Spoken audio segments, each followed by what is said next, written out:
আসসালামু আলাইকুম viewers, welcome back to my channel. আশা করি আপনারা সবাই ভালো আছেন।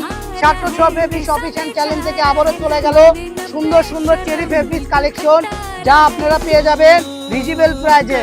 এই যে দেখেন কত সুন্দর কালেকশন। এই তুমি ক্যামেরাটা উপর থেকে ধরো ভাইয়া, উপর থেকে জুম করে দেখায় দাও, ঠিক আছে? যার যেটা ভালো লাগবে, কারণ তোমার সিয়াটা এখানে করতেছে, যার যেটা ভালো লাগবে অর্ডার নাও ক্লিকে বাটনে ক্লিক করুন আর নিয়ে নেন। মাত্র 180 টাকা গজ। আমাদের এখানে অর্ডার করতে আপনাদেরকে অগ্রিম কোনো টাকা গুনতে হবে না। দেখেন একটার থেকে আরেকটা অনেক সুন্দর। মাল্টি পিন থেকে শুরু করে স্টাইপ, ঝিরিঝিরি পিন, ছোটো পিন, মাঝারি পিন, সব ধরনের পিন আপনারা পেয়ে যাবেন মাত্র 180 টাকা গজ। তো দেরি না করে দ্রুত অর্ডার নাও বাটনে ক্লিক করে অর্ডারটা কনফার্ম করুন। দাম থাকবে মাত্র 180 টাকা পার গজ। সারা বাংলাদেশে যে কোনো জায়গায় থেকে নিতে পারবেন মাত্র 180 টাকা গজ। দেখেন একটার থেকে একটা সুন্দর। এগুলোতে জামা, বোরকা, কটসেট থেকে শুরু করে জামা, কাপ্তান, কাতুয়া, ফতুয়া সব বানাই